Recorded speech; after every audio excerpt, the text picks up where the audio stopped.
오늘은 주 안에서 열매 맺는 인생이라는 제목을 가지고 함께 좀 은혜를 나누고자 합니다.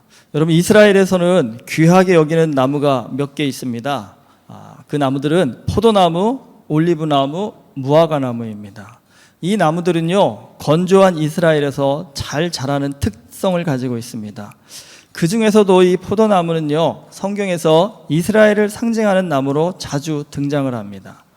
시편 80편 8절에 보면 주께서 한 포도나무를 애굽에서 가져다가 민족들을 쫓아내시고 그것을 삼으셨나이다. 그러니까 이스라엘을 포도나무에서 비유하고 있고요. 예레미야 2장 21절에서도 내가 너를 순전한 참 종자 곧 귀한 포도나무로 심었거늘 내게 대하여 이방 포도나무의 악한 가지가 되면 어찌 됨이냐라고 해서 이스라엘을 포도나무에 비유하고 있습니다. 여러분, 이 외에도 이스라엘을 포도나무에 비유하는 말씀들이 성경에는 많이 나옵니다. 그런데 이 포도나무는요, 특징이 좀 있습니다. 보통 나무는 제목을 많이 쓰지 않습니까? 근데 포도나무는 열매 말고는 쓸데가 없는 그런 나무입니다. 에스겔서 15장 2절부터 4절은 이렇게 말씀합니다. 인자야, 포도나무가 모든 나무보다 나은 것이 무엇이랴?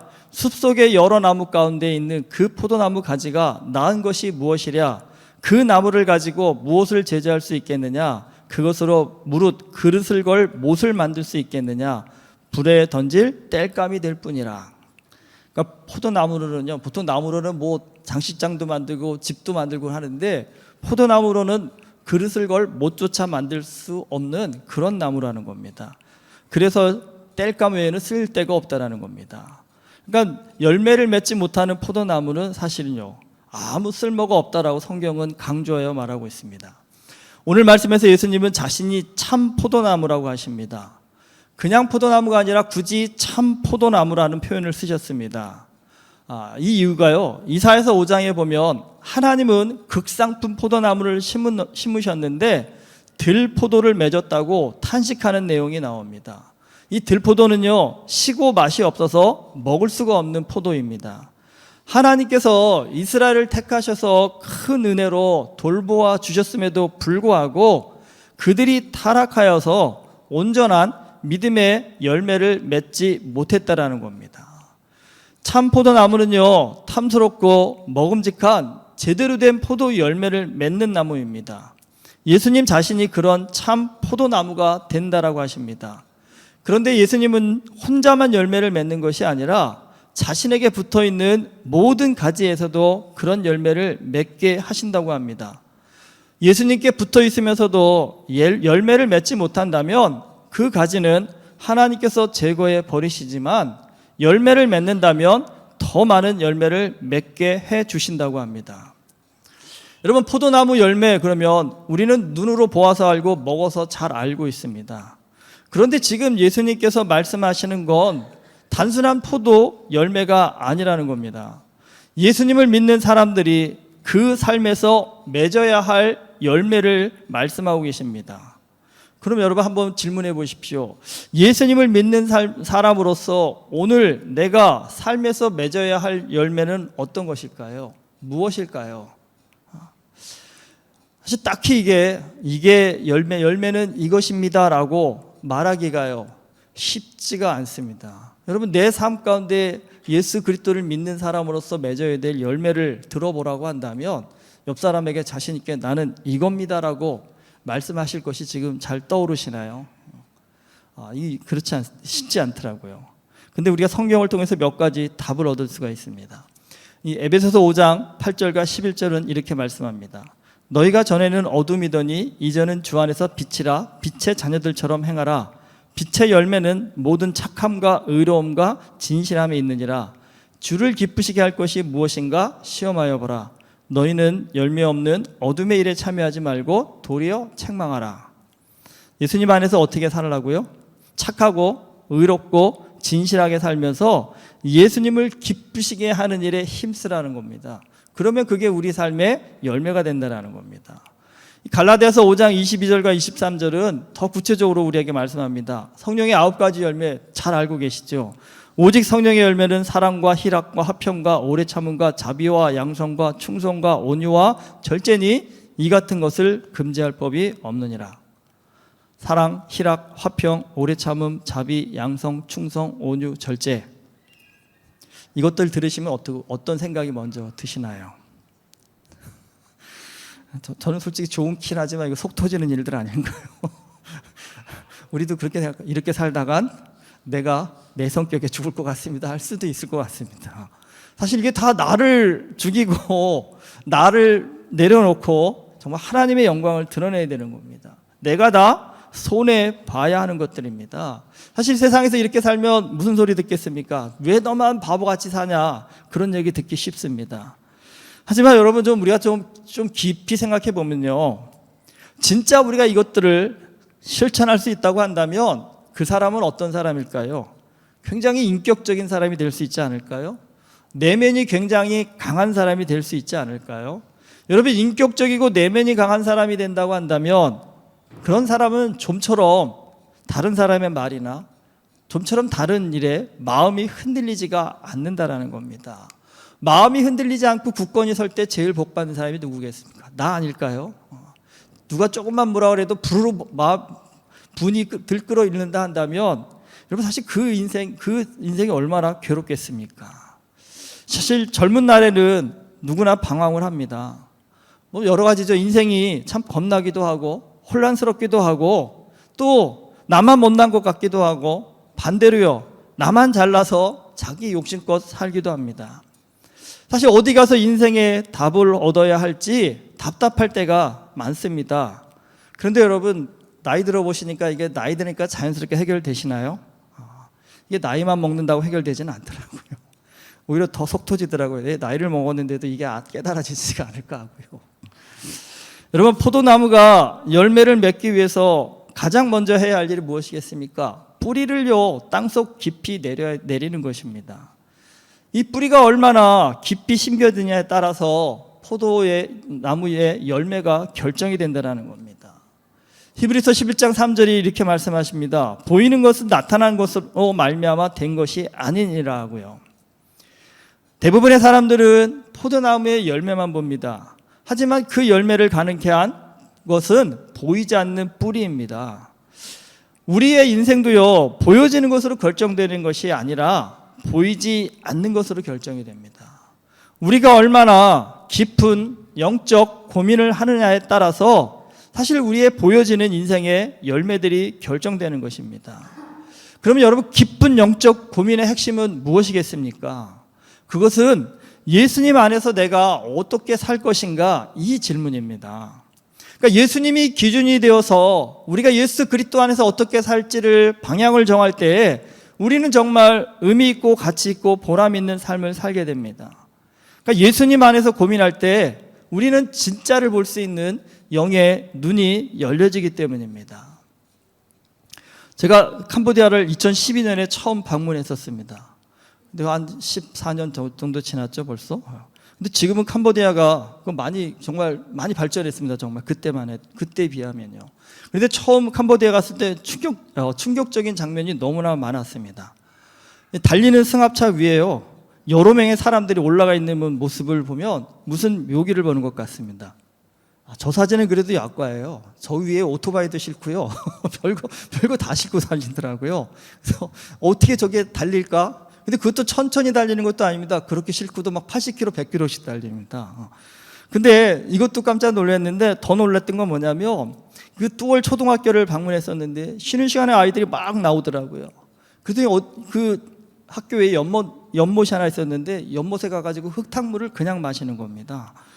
그래서 깜짝 놀랐습니다. 저거 먹으면 배탈 날 것 같은데 애들이요, 우린 그래도 이렇게 휘저어서도 먹을 텐데 그냥 마시더라고요. 그래서 선교사님한테 물어봤죠. 저거 마시면 괜찮습니까? 그랬더니 캄보디아 아이들이 배탈이 자주 난다고 합니다.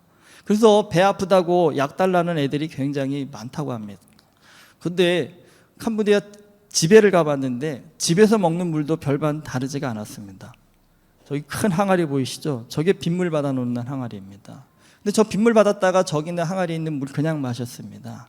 근데 여러분, 캄보디아는 굉장히 덥습니다. 온갖 벌레들이 사는 곳입니다. 그러니까 저가 궁금해서 저 뚜껑 열고 안을 들여다봤습니다. 정말 깜짝 놀랐습니다. 온갖 것들이 다 기어다니고 날아다니고, 그래서 아니 이걸 마셔도 될까? 그러니까 거기에 온갖 모기가 알도 까놓고요, 뭐 온갖 뭐라고 해야 돼요? 진해 같은 것도 다니고, 제가 봐서는 이게 먹을 수가 없는 것 같았습니다. 그러니까 오염된 물을 정말 그냥 마시니까 배가 아플 수밖에 없었습니다. 그러니까 여러분, 아무리 배 아프다고 해서 약을 줘봐야 그때뿐이라는 겁니다. 그러니까 이 오염된 물이 아닌 깨끗한 물을 마셔야 배가 아프지 않을 텐데, 그래서 김득성 기사님 그때 저에게 그런 얘기를 하시더라고요. 지금 캄보디아에서는 의사보다 더 필요한 사람이 우물 파는 기술자예요, 그러더라고요. 그러니까 캄보디아는 지하수도 많이 오염이 되어 갖고요, 적어도 150m 이상 파고 들어가야 먹을 만한 식수가 나온다라고 합니다. 그런데 그 당시 캄보디아에서는 그 정도 깊이로 파고 들어갈 수 있는 기술자도, 장비도 없었다라고 합니다. 그래서 그때 한국교회에서 캄보디아에 우물 파는 사역을 굉장히 많이 진행을 하셨습니다. 그래서 그때 많이 느꼈습니다. 여러분, 세상에서는 의사와 우물 파는 기술자 중 누굴 더 대우해 줄까요? 뭐 두말할 것 없이 의사가 훨씬 대우받는 직업입니다.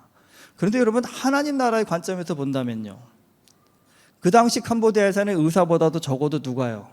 우물 파는 기술자가 더 중요한 사람이었다는 겁니다.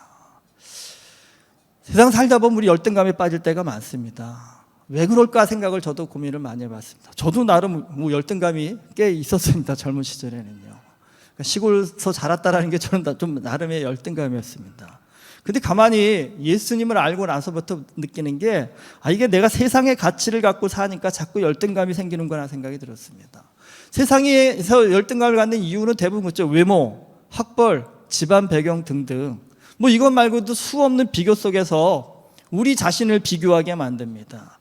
그럴 때마다 우리가 드는 느낌이 뭡니까? 아휴, 나는 안 돼, 나는 못해, 왜 나는 이것밖에 안 될까라는 좌절감이 들 수밖에 없습니다. 근데 여러분, 이런 좌절감이 믿지 않는 사람만 갖는 것이 아니라 믿는 사람들도 이런 좌절감을 갖습니다. 그래서 사실 신앙이 좀 어릴 때에는 이런 좌절감이 들 때 사실 제일 원망스러운 사람이 1차적으로 부모죠. 그런데 좀 하나님을 안다고 하는 사람은 그 원망이 또 누구한테 갈까요? 하나님한테까지 갑니다. 여러분, 신앙생활하면서 이런 투정 하나님 앞에 안 해보셨습니까? 하나님, 나를 왜 이렇게 만드셨어요? 이런 거 안 해보셨습니까? 안 해보셨으면 훌륭하신 겁니다.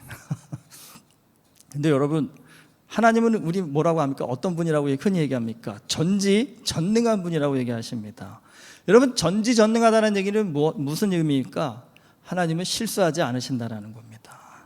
그럼 결국 여러분, 하나님 나를 왜 이렇게 만드셨어요? 라고 말하지만 하나님은요, 하나님이 어쩌다가 잠깐 주무시다가 실수로 나를 만드셨을까요? 나의 부족함이 하나님의 어떤 무능력에서 만들어진 것일까요? 아니요, 그렇지 않다라는 겁니다. 하나님은 전지전능하셔서 실수하지 않으신 분이라는 겁니다. 하나님께서 실수로 나를 이렇게 만드신 것이 아니라는 겁니다. 그럼 왜 이렇게 만드셨을까요? 뜻이 있으셔서 이렇게 만드셨다라는 겁니다. 뭔가에 쓰시고자, 뭔가에 하나님의 특별한 목적이 있어서 나를 이렇게 만드셨다라는 겁니다. 포도나무는 나무로서는 참 볼품이 없습니다. 포도나무 보시면 알겠지만 쭈그러지고 비틀어졌습니다. 그러니까 겉모습만 봐서는 정말 아주 쓸모없는, 쓸데없는 나무처럼 보입니다. 근데 여러분, 포도나무는 그래서 뭘로 승부할 수 없을까요? 외모로 승부하면 안 됩니다. 포도나무는 외모로 승부할 수 없습니다. 포도나무는 외모는요, 포기하고요, 뭘로 승부해야 될까요? 열매로 승부해야 됩니다. 내용으로 승부해야 됩니다. 그래서인지 여러분, 포도나무는요, 그 어떤 나무보다도 탐스럽고 아주 많은 열매를 맺습니다. 하나님께서 포도나무를 창조하신 목적은 외모가 멋진 나무가 아니라요, 탐스러운 열매라는 겁니다. 여러분, 이 창조의 목적을 바로할 때 포도나무는 참 포도나무가 될 수 있는 겁니다. 그렇지 않고 포도나무가요, 나도 외모가 멋진 백향목 나무처럼 멋지게 될 거라고 하면서 외모에 집착했다 하면 쓸모없는 들포도 열매만 맺는 그런 나무가 될 것입니다. 여기에 우리의 문제가 있습니다. 우리의 욕심이 있습니다. 하나님께서 아무리 우리한테 너는 포도나무야 얘기해도 그래도 우리가 포기 안 되는 게 뭘까요? 외모가 포기 안 되는 것이 있습니다. 외모라고 해서 단순히 얼굴만 생각하시지 말고요. 내 인생에서 포기 안 되는 것들이 분명히 다 있습니다. 나는 죽어도 백팡목 될 거야 라고 엉뚱한 고집을 부리는 우리 안에 그 욕심이 다 있다는 겁니다. 여러분, 그게 뭔지를 아시면 그 답을 찾는 순간 우리의 삶은 정말 방향전환이 될 겁니다. 그런데 그 답을 찾기가요, 그게 참 쉽지가 않습니다. 우리가 예수님께 붙어야 하는 이유가 바로 여기에 있습니다. 하나님은요, 우리 한 사람 한 사람 모두 이 세상에서 값지고 의미 있게 살도록 각자의 은사를 주셨습니다. 여러분, 그 받은 은사대로 우리가 살기만 하면 우리 모두는 정말 보람 있고 행복한 삶을 살 수 있습니다. 하지만 세상의 가치에 물들어 가지고요, 하나님께서 내게 주신 은사는 저버린 채 세상 욕심을 따라 살려고 고집을 부리기 때문에 우리가 사는 게 버겁고 힘든 것입니다. 여러분, 진짜 예수님 안에 살게 될 때, 진짜 예수님을 믿게 될 때 우리가 받는 큰 복 중에 하나가 남의 떡이 커 보이지 않는다는 겁니다. 우리가 살면서 왜 힘들까요? 아무리 내가 풍성한 떡을 갖고 있어도 다른 사람이 더 큰 거 갖고 있는 것 같으면 속상해서 내 떡을 누리지 못하는 어리석은 삶을 살게 되는 겁니다. 여러분, 내게 주신 은혜에 감사하며 그 은혜를 어떻게 나누며 살까를 고민하게 된다면요, 그런 사람이 분명히 열등감에 빠질 이유는 없겠지요. 다른 사람이 나보다 아무리 잘나 보여도 인정하게 되죠. 하나님은 저 사람대로의 삶을 주셨고 나는 나대로의 삶을 주셨다라고 비교하지 않고 내게 주신 삶을 가지고 어떻게 하면 하나님의 영광을 드러내는 삶을 살까를 고민할 수 있는 사람이라고 한다면 여러분, 행복하지 않을까요? 감사하지 않을까요? 열등감에 빠져갖고 맨날 남과 비교하면서 자전하며 사는 인생과 오늘 내 삶에 주신 은혜에 감사하면서 나누고 섬기며 살 수 있는 삶, 어떤 삶이 더 복된 삶이겠습니까? 우리 인생이라는 것이 어려운 것 같지만 생각보다 또 쉬울 수도 있습니다. 예수님 안에서 내 삶의 의미와 목적을 발견하게 된다면 여러분, 우리는 다 각자 나름의 삶을 통해서 풍성한 열매를 맺는 삶을 살 수 있게 됩니다. 살다 보면 누구나 부족하고 연약한 부분이 다 있습니다. 그것 때문에 마음 상하고 그것 때문에 피곤하고 힘들고 애타할 때가 참 많은데, 여러분, 하나님을 믿게 되고 예수 그리스도 안에 있게 되면 그 부족하고 연약한 부분이 달리 보이게 됩니다. 어떻게 보일까요? 하나님이 다 쓰실 때가 있으셔서 이렇게 만드셨구나라는 인정함을 갖게 된다는 겁니다. 여러분, 하나님 안에서 이것을 발견하게 되면 이것은 열등감이 아닌 자존감이 됩니다. 그런데 이것을 발견하지 못하면 그 사람은 평생 열등감으로 자신의 삶을 풍성히 살아갈 수 있는 그 기회를 스스로 놓쳐버리고 만다라는 사실입니다. 예수님 안에 거할 때 여러분, 우리 스스로가 얼마나 존귀한 존재인지를 우리는 비로소 깨달을 수 있다는 사실입니다.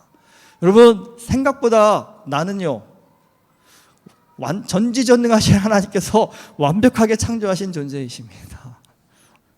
인정이 되세요? 아멘을 잘 안 하시는데요. 내가 인정이 안 되면 옆에 사람한테도 좀 이렇게 북돋아 주십시오. 당신은요, 완벽한 사람입니다. 하나님께서 정말, 하나님이 그 전지전능하신 하나님의 손길로 완벽하게 창조하신 창조물이 누구요? 오늘 내 옆에 앉아 계신 이 사람입니다, 여러분. 놀랍지 않으신가요? 그러면 그 완벽하신 하나님께서 나를 창조하셔서 하나님 나라를 위해 쓰시고자 오늘 이 땅 가운데 부르셨다는 사실입니다. 여러분, 우리 인생이 행복해지고 능력이 있는 삶의 비결을 엉뚱한 데 가서 찾지 마십시오. 예수님 안에서 나를 창조하신 하나님의 목적과 이유가 어디에 있는지를 여러분 모르시겠으면 이제부터 열심히 한번 좀 기도해 보십시오. 하나님, 나를 왜 이렇게 만드셨습니까? 따지는 것이 아니라 여러분, 곰곰이 묵상하고 기도하고 하나님 앞에 깊이 뿌리를 내려서 여러분, 하나님의 은혜를 발견하고 하나님의 섭리를 발견하게 된다 한다면 여러분, 아무리 세상에서는 부족하고 모자라고 참 바보 같은 그런 삶이라 할지라도 여러분, 그 은혜를 깨닫는 순간 우리는요, 정말 보배롭고 존귀한 하나님의 자녀로서 거듭나게 됩니다. 여러분, 예수 믿으면서 이 거듭남을 깨닫는 그 순간요, 우리는요, 삶을 대하는 태도가 완전히 달라질 수밖에 없습니다. 삶 속에서 날마다 감사와 기쁨이 넘치는 은혜로운 믿음의 삶을 살게 됩니다.